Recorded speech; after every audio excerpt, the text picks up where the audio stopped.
Today we have a great malicious compliance story against a cat? We'll get into that in a bit, but first, don't like my cooking? Guess you don't need it. So my college friend Gina, who graduated 2 years prior to me but we still keep in touch, told me about how she dealt with her disrespectful mother-in-law, Lana, who always had an opinion about how Gina did things. Gina and her husband live together in a house. It even has an office for her work as a data analyst, but it's also close to Lana's house, who was widowed 5 years prior, meaning she got frequent visits from her where she would always comment on every little thing from her cooking, cleaning, even job. She was of the belief that Gina's office was actually a game room / streaming setup due to the similar look, several monitors, I don't know, and at first, Gina let it slide for the first 2 months. But when her Lana wouldn't let up, she told her husband Rick to do something about his mother's comments. Now, I personally have met Rick twice, and from the get-go, he seemed like someone who doesn't like confrontation. So when he told us about how he hadn't done anything about his mom, we weren't surprised.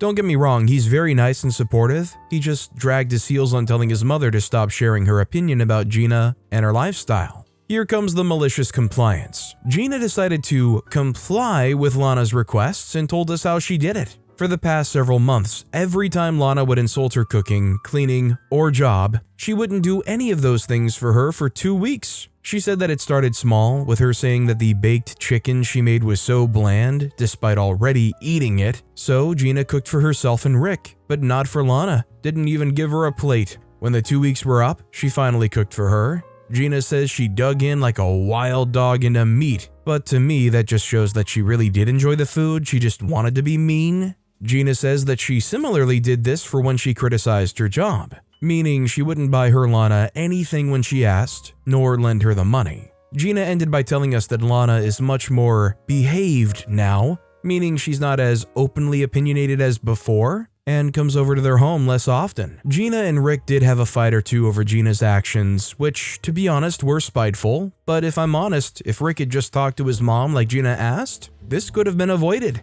but that's not my place to say. They talked it out, he apologized for his inaction, and right now, Gina says it's all stable for now. This was such a funny get back story, I just had to share it with people. She followed her mother-in-law's orders, just not the way Lana wanted her to. Does it stem from like somebody's upbringing for them to grow into a person where they cannot compliment other people? Like somehow their twisted love language is insulting or putting down somebody or like accusing them of not doing enough? Like, how does someone just get to that point as a middle-aged adult? Also, hi, I'm Steven, and if you guys enjoy awesome stories of malicious compliance, why not hit those like and subscribe buttons down below? That said, our next story is, someone I barely knew was too lazy to ask me for a reference? Face the consequences. This happened a few years ago. I received a phone call from an HR person from a staffing agency I almost worked for at one point. That's another funny story for another day. I got through the greetings and small talk and got down to business. HR said, "I have a person you know applying for a job with one of our customers." Me, sort of confused, no one gave me a heads up. "Who are we talking about?" They say, "Your friend Mo." I say, "Who?" "Mo last name? He said he worked with you at the email company." I say, "Oh, okay, I remember him, but I'm not sure why he'd put my name down. We didn't work all that closely. I interacted with his team only peripherally because we had equipment in his office. I don't really feel comfortable providing a reference." They say, "Well, that's sort of our fault. We sort of pressured him to cough up references on the fly." I said, "I don't feel comfortable providing a reference." They said, "Come on, OP, we know each other. Help me out." I said, "Well, not being his manager, I can't discuss his performance." They say, "Okay, can I ask you about his technical skills and you comment those?" I say, "Fine, ask away." They reply, "How is Mo with software package number 1? I say, "Okay, I guess, maybe 2.5 out of 5. 5 out of 5 is extremely rare for the software. I might be 4.7, and I've used the software for 20 plus years and even flown to the vendor's HQ to work on technology issues and help design future versions of products with them." HR says, "Great. How is he with hardware platform number 1? I say, "Well, in the time he was at the email company, he never touched the platform. If he gained knowledge from elsewhere, I can't comment." They say, "Wait, that can't be right. He said he led the hardware platform number 1 refresh project." I tell HR, "Well, that's not true." The HR person says, "Email company is huge. Is it possible you weren't aware of the project?" I say, "No, I'm very aware of the project and he wasn't leading it." They say, "How can you be so sure?" I said, because I led that project. They very uncomfortably replied, "Oh." I said, "I think it's best for everyone we end the call here. I think you have a phone call to make." And they said, "Yeah, that's probably best." I didn't necessarily bash him, but just set the record straight. I mean, I don't even really know if this counts as malicious. This guy was clearly just banking on OP bailing them out when OP didn't know this guy at all. Maybe if it was their best bud who they knew didn't actually do all these things, that maybe they would bail him out. But if you're placed in a position where it would reflect poorly on you to give somebody a glowing review, and you know that they didn't do any of these things they're saying they did for sure, you're not gonna fall on the sword for them. This next story is, old boss told me to contact his lawyers, so I did. So this started some time back. I got fired from my job due to an injury and had to be hospitalized for a significant time. In my contract, it stated that if I had more than so-and-so amount of sick days in a 12-month period, I could get my contract terminated with 1 month notice. So that happened, and of course, I contacted my union. They told me it was a legal termination, but they asked about a specific part of my contract, which was about my commission. Turns out I've missed out on some special commission during my employment and totally missed it when I read my contract when I got employed. Can't really get closer to which kind of commission due to my anonymity. My union advised me to contact the boss, show him the part of my contract, and proof of the missing commission and try to get a settlement. I was looking for what is equivalent to 3,000 euros. I went to see my boss and started with a nice chat. After about 10 minutes, I brought up the issue and showed him my contract and showed him that I've never gotten the commission stated in the contract. My boss told me straight up to contact his lawyers and that we are done talking and told me to leave.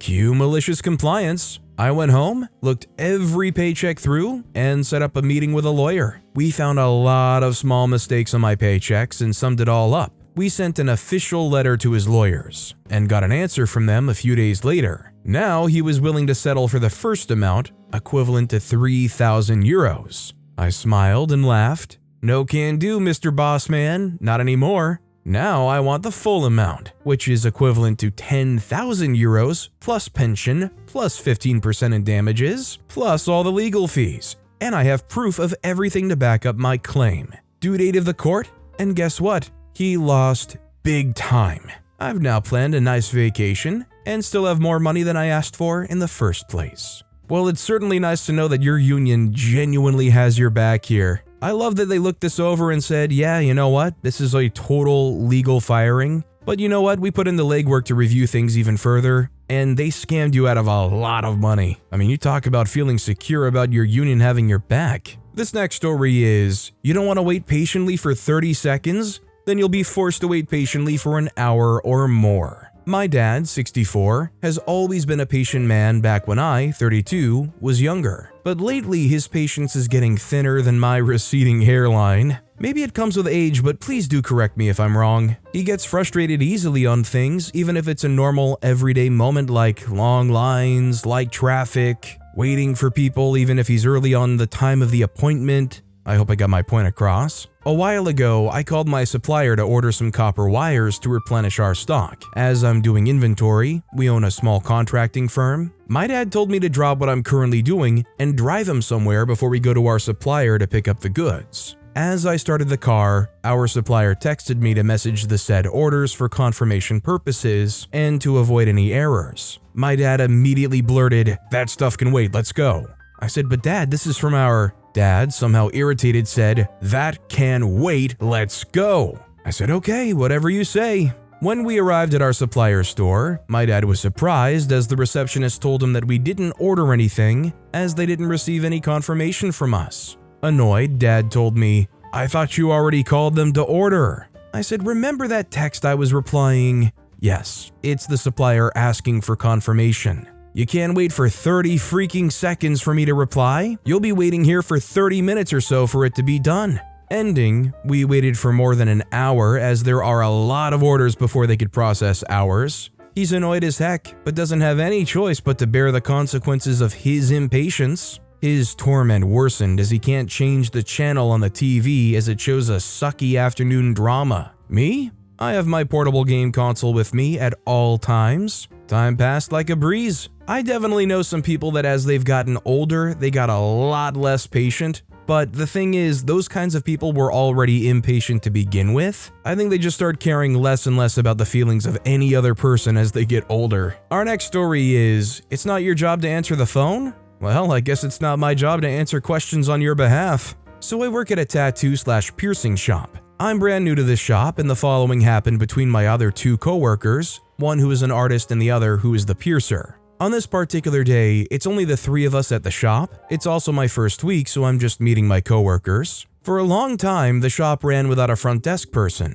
They eventually hired someone and just recently decided to only have someone during the weekend. This is all new to everyone, apparently, and I'm also new to the shop, so I'm just going with the flow. Unbeknownst to me, the piercer and the artist had a conversation first thing in the morning. I think I was in my booth and heard of the story later on in the week, went along the lines of the piercer saying, "It's BS that we don't have a front desk person." The artist saying, "Yeah, but it's fine, we're capable of attending people as they come in." The piercer said, "Well, it's not my job to greet people or answer the phone. Don't expect me to take any calls." The artist says, "Okay, bet, then don't." The rest of the day, the artist took the phone and answered every single call. Now, this is a busy street shop, particularly for piercings, so the majority of the calls are questions related to piercings. So every call the artist took about piercings, he'd say, "Well, that's a piercer question, and I don't answer those, so I guess you have to come in and find out."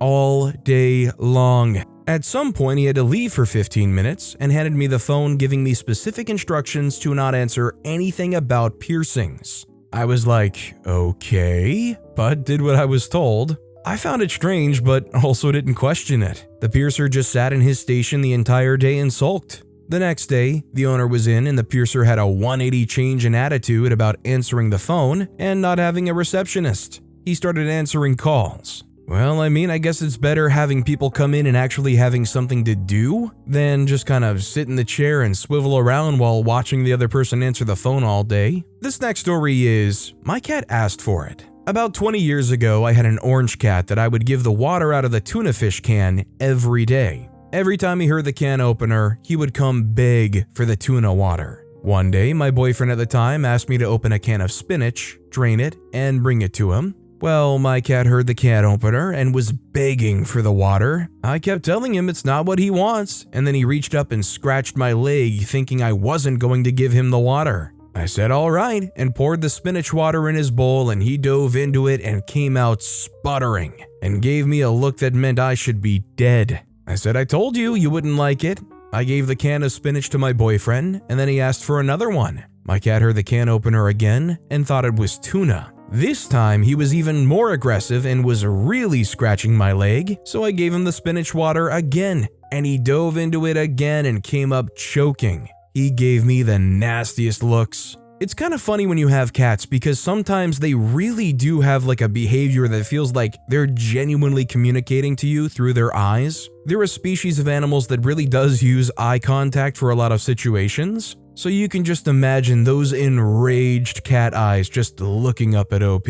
Our next story is, won't let me work from home? Okay, I'll fart up the office. This could also probably go in Am I the Jerk? I'm usually able to work from home, but I go into the office one day a week. One of the side effects of a medication I'm on is uncontrollable gas. This is one of the less serious but more annoying and hilarious side effects. Lately it's gotten pretty bad. Since I usually work from home, I asked if I could work from home on my office day. Figured I'd spare others and only subject myself and my dog, who can hold his own gas-wise anyway. I just said it was because I was having side effects but kept it vague. I could hear my boss sigh. She said, "You need to come in today. We have some new people starting and I told them you would do a meet and greet and it would look bad if I wasn't there." I didn't think that's a good enough reason, but she kept insisting, so I took a pill to try and stop the gas and went into work. Gas pill wears off at 10 a.m. I managed to meet the people and it's fine, but then I'm informed that I'm expected to stay in their class and shadow the training.